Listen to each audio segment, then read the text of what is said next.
अगर दो बड़ी हाउसिंग स्कीम नहीं होती तो शायद शाहराह भुट्टो के लिए भी लोग तरस जाते। क्या मलिर एक्सप्रेसवे एक धोखा है? क्या मलिर एक्सप्रेसवे सिर्फ़ और सिर्फ DHCD कराची और बहरिया टाउन कराची के लिए बनाया गया है? इसके पीछे के क्या हक़ाइक़ हैं? और DHCD कराची में डेवलपमेंट और प्राइजेस के हवाले से इस वक्त क्या मामला चल रहे हैं? क्या है हकीकत, क्या है सच्चाई? आज की इस वीडियो में हम लोग डिस्कस करेंगे। वीडियो एंड तक देखिएगा। अस्सलाम वालेकुम व्यूअर्स, मेरा नाम हुसामुद्दीन है और आप लोग देख रहे हैं प्रॉपटेक पाकिस्तान। सब्सक्राइब करना ना भूलिएगा। मुझे उम्मीद है कि आपने वीडियो को लाइक और चैनल को सब्सक्राइब कर लिया होगा।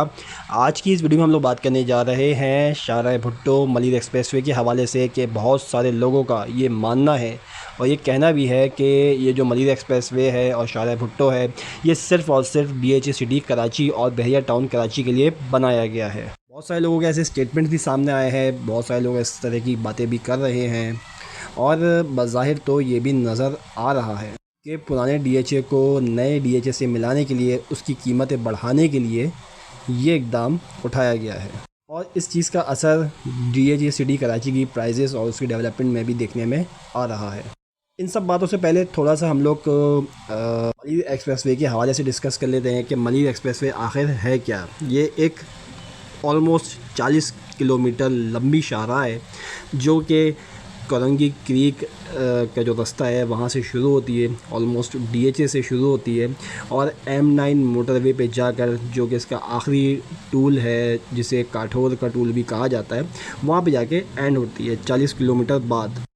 3x3 की इसमें लेन्स हैं, 3-3 की आने जाने वाली लेन्स के अंदर शामिल है और मतलब ये समझ लें कि आप 25 मिनट में कयूमाबाद से M9 मोटरवे पर उतर जाते हैं। तो बेसिकली ये जो प्रोजेक्ट है वो आता सिंध गवर्नमेंट के अंडर में है और जो इस वक्त सिंध गवर्नमेंट में इस वक्त जो रूलिंग गवर्नमेंट है वो ज़ाहिर सी बात है कि वो पीपल्स पार्टी है, उसी की ज़ेरे सरपरस्ती जो है इस प्रोजेक्ट को कंप्लीट किया गया है। तभी इसका नाम जो है वो शाहराह भुट्टो है। कुछ लोग उसको शाहराह जुल्फ़िकार अली भुट्टो कहते हैं, कुछ लोग उसको बेनज़ीर भुट्टो भी आजकल सुनने में आ रहा है, लेकिन इसका जो बुनियादी नाम है वो मलिर एक्सप्रेस वे है। ऐसी बात है, जो काम करवाता है, जो काम करता है, उसको क्रेडिट लेने का पूरा हक हासिल होता है। इसकी अगर लागत की बात की जाए तो 55 बिलियन रुपयों के अवस जो है इस पर लागत आई है। मतलब समझ लें कि 55 बिलियन अच्छी खासी अमाउंट होती है। इसके अगर हम लोग इंटरचेंज की बात करते हैं तो कयूमाबाद से ये स्टार्ट होता है, उसके बाद कोरंगी कॉजवे इंटरचेंज से होता हुआ, EBM इंटरचेंज से होता हुआ, जिसे हम EBM कॉजवे भी कहते हैं, फिर ये शाह फैसल इंटरचेंज कहा जाता है। मतलब ये इंटरचेंज वो हैं जहाँ पे आप इसको छोड़कर नीचे उतर सकते हैं और या यहाँ से इसके ऊपर दोबारा चढ़ भी सकते हैं। इसके बाद जाम सादिक इंटरचेंज है, कायदाबाद का इंटरचेंज है, मेमन गोड का इंटरचेंज है, फिर काटोर का जो आखिरी इंटरचेंज आता है जो कि M9 मोटरवे पर उतर जाता है। तो अगर इन सब इंटरचेंज की बात की जाए और इसकी एक जगह से दूसरी जगह इसको मिलाने की बात की जाए तो इतनी बड़ी शाहराह का कह लें कि आम आदमी को फ़ायदा डेफिनेटली हुआ है, क्योंकि जब किसी को DHCD कराची से इन सब इंटरचेंज पे या इन सब लोकेशंस पे आप कह लें कोरंगी, EBM, शाह फैसल, जाम सादिक, कायदाबाद, मेमन कोट या M9 मोटरवे डायरेक्ट किसी को जाना होता था तो वो पूरा शहर क्रॉस करके ट्रैफिक में फंसाता हुआ और आपका अल्लाह भला करे कि गाड़ी को खींचता हुआ, जगह जगह गड्ढे और इन सब चीज़ों को फेस करता हुआ जाके फिर M9 मोटरवे पे चढ़ता था।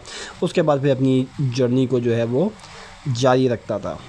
लेकिन बस अब अगर आप मिड सिटी से आ रहे हैं या DHA से आ रहे हैं या आप किसी भी जगह से आ रहे हैं तो आप आगे इस इंटरचेंज पे चढ़ जाएं और इस पे चढ़ने के बाद आपका जो भी स्टॉप है या जो भी आपका इंटरचेंज है और अगर आपको M9 मोटरवे डायरेक्ट जाना है तो उस पर आप उतर सकते हैं। और सिर्फ इसको बहुत सारे लोग ये कह रहे हैं कि अगर ये दो बड़ी सोसाइटीज़ ना होती तो ये मलिर एक्सप्रेसवे भी ना बनता। ये कहना गलत होगा, क्योंकि जो शुरुआत है वो होती ही कराची शहर की DHA से है, या आप कह लेंगे आखिरी कोना जो है वो DHA है, तो वहीं से उसकी स्टार्ट हुई है और वहाँ से DHCD कराची के पास और बहरिया टाउन कराची के पास ये उतर रहा है। तो वहाँ पे उतर के सिर्फ DHCD कराची और बहरिया टाउन कराची ही नहीं है, इसके अलावा भी बहुत सारी सोसाइटीज़ हैं, सैकड़ों हज़ारों सोसाइटीज़ वहाँ पर मौजूद है। इसका फ़ायदा डेफिनेटली और इनडायरेक्टली उन सोसाइटीज़ को भी हो रहा है।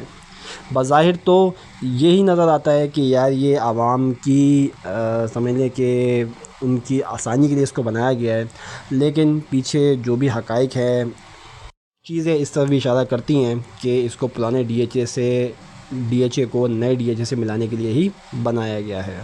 तो इसी की वजह से अब डीएचए कराची के अंदर प्राइजेस के हवाले से, डेवलपमेंट के हवाले से, बायर के हवाले से जो इस वक्त प्रोग्रेस चल रही है, जो मामला चल रहे हैं, वो यही देखने में आते हैं कि वहाँ पे डेवलपमेंट, प्राइजेस और लोगों का रुझान बढ़ता जा रहा है, क्योंकि एक आना जाना भी अब जो है वो थोड़ा सा आसान हो गया है। लेकिन मैं नहीं समझता कि इतना लंबा सफ़र करके कोई शहर से अपने घर आएगा, क्योंकि अभी शहर इतना ज़्यादा एक्सपेंड नहीं हुआ है M9 मोटरवे की तरफ, क्योंकि बहुत सारे उसमें लैकिंग्स हैं, बहुत सारी चीज़ों की कमी है, जो कि मैं पहले भी अपनी काफ़ी वीडियोस में डिस्कस कर चुका हूँ। जैसे लाइक कमांडर सिटी की बात मैं कर चुका हूँ, बहरिया टाउन कराची की बात कर चुका हूँ, गुल मोहम्मद सिटी की बात कर चुका हूँ, और दीगर किस्म के जितने भी प्रोजेक्ट हैं उन सब पे बातें मैं कर चुका हूँ।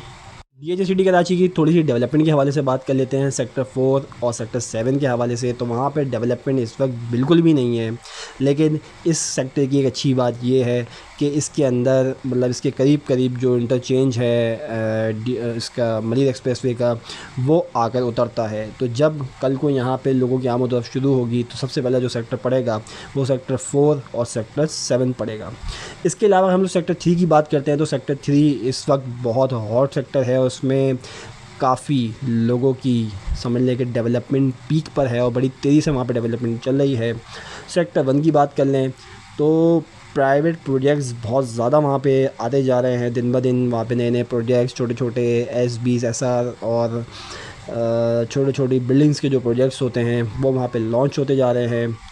और एक और बात भी सुनने में आ रही है कि डीएचए कराची के अंदर अंडरपास भी बनने वाला है। वो कब बनेगा, कैसे बनेगा, उसकी तो अभी कोई डिटेल्स नहीं आई हैं, लेकिन अंडरपास ही बनने वाला है, ये बात भी अब कंफर्म होती जा रही है। सेक्टर 9 की बात की जाए तो सेक्टर 9 जो है वो मेन गेट से इंटर होते ही सेक्टर 3 और सेक्टर 6 को क्रॉस करते ही उल्टे हाथ पे जो सेक्टर है उसे सेक्टर 9 कहा जाता है। और हाल ही में सेक्टर 9A और 9B को पोजीशन दे दी गई है, लेकिन उसके बावजूद भी अभी तक कोई डेवलपमेंट यहाँ पर नज़र नहीं आ रही। मज़ीद इसके अलावा अगर हम लोग बात कर लेते हैं सेक्टर 10 की, तो सेक्टर 10 के भी बहुत सारे सेक्टर्स हैं, A B C D E तक इसके सेक्टर्स हैं। ये सेक्टर ऑलमोस्ट मेन गेट से 6 किलोमीटर दूर है और यहाँ पर भी कोई ख़ास कह लें कि तवज्जो नज़र नहीं आ रही लोगों की। अब थोड़ा सा इम्पैक्ट की बात कर लेते हैं कि डीएचए सिटी कराची में मलिर एक्सप्रेसवे या शाहजहां भुट्टो बनने से मार्केट के ऊपर क्या इम्पैक्ट पड़ा है। तो अगर हम लोग बात करें कि 2022 के अंदर जिन प्लॉटों की कीमत 26-27 लाख रुपए थी, उनकी कीमतें अब 55-56 लाख रुपए तक पहुंच चुकी। और अगर 200 गज़ की बात की जाए, जिनकी कीमतें 2022 में 30 लाख रुपए थी, अब उनकी कीमत 46 लाख रुपए तक पहुंच चुकी हैं। वहीं अगर 500 स्क्वायर यार्ड की बात की जाए, ये बेसिकली जितनी मैं प्राइस आपको बता रहा हूँ, ये कंपैरिजन बता रहा हूँ 2022 से 2026 का, कि कौन से गज़ के प्लॉट की कीमत उस वक्त क्या चल रही थी ऑन एन एवरेज, और इस वक्त मार्केट की अपडेट क्या है मलिर एक्सप्रेसवे बनने के बाद। तो 500 स्क्वायर यार्ड की जो प्राइस थी 2022 में वो 80 लाख रुपए थी, और अब 2026 में जो इसकी प्राइस इस वक्त चल रही है ऑन एन एवरेज तकरीबन 1.5 करोड़ रुपए तक पहुंच चुकी है। तो बेसिकली जो मार्केट के ऊपर इम्पैक्ट आया है वो इंक्रीज़ का ही आया है, इसके प्राइस इंक्रीज़ ही हुए हैं। लोगों की काफ़ी तवज्जो डीएचए सिटी कराची की तरफ बढ़ी है कि डीएचए सिटी कराची के लिए अगर मलिर एक्सप्रेसवे बनाया गया है या नहीं बनाया गया है, लेकिन इसका जो एक इम्पैक्ट है वो अब मार्केट की प्राइजेस में नज़र आ रहा है। और बहुत सारी डेवलपमेंट जो है वो ऑनगोइंग है। इसके अंदर पाकिस्तान की टॉलेस्ट बिल्डिंग इसके अंदर बनने जा रही है, expo centre DHA city Karachi के अंदर शिफ्ट होने वाला है। इसके अलावा बहुत सारी और फैसिलिटीज़ यहाँ पे मौजूद हैं, और एक प्रीमियम समझ लें कि ऑलमोस्ट समझ लें कि एलीट क्लास अब आगे जाके यहाँ पे रहने वाली है। आपको क्या लगता है कि यार ये एक आम आदमी के लिए जो है वो इतनी शाहराह को हमवार किया गया है? नहीं, इसको वैसे आम लोग तो इस्तेमाल कर ही सकते हैं, लेकिन जो बड़े लोग हैं जिनके पास हाई फाई तेज़ गाड़ियां हैं, प्रोटोकॉल्स हैं, उनके लिए अब आसानी भी हो जाएगी एक जगह से दूसरी जगह जाने में। तो व्यस उम्मीद है कि आप लोगों को ये वीडियो पसंद आई होगी। आप लोगों की जो भी राय है, जो भी कमेंट है, वो कमेंट बॉक्स में बताना ना भूलिएगा। चैनल को सब्सक्राइब और वीडियो को लाइक करना ना भूलिएगा। देखते रहिए प्रॉपटेक पाकिस्तान। मैं हूँ आपका होस्ट हुस्सामुद्दीन। जज़ाकल्लाह।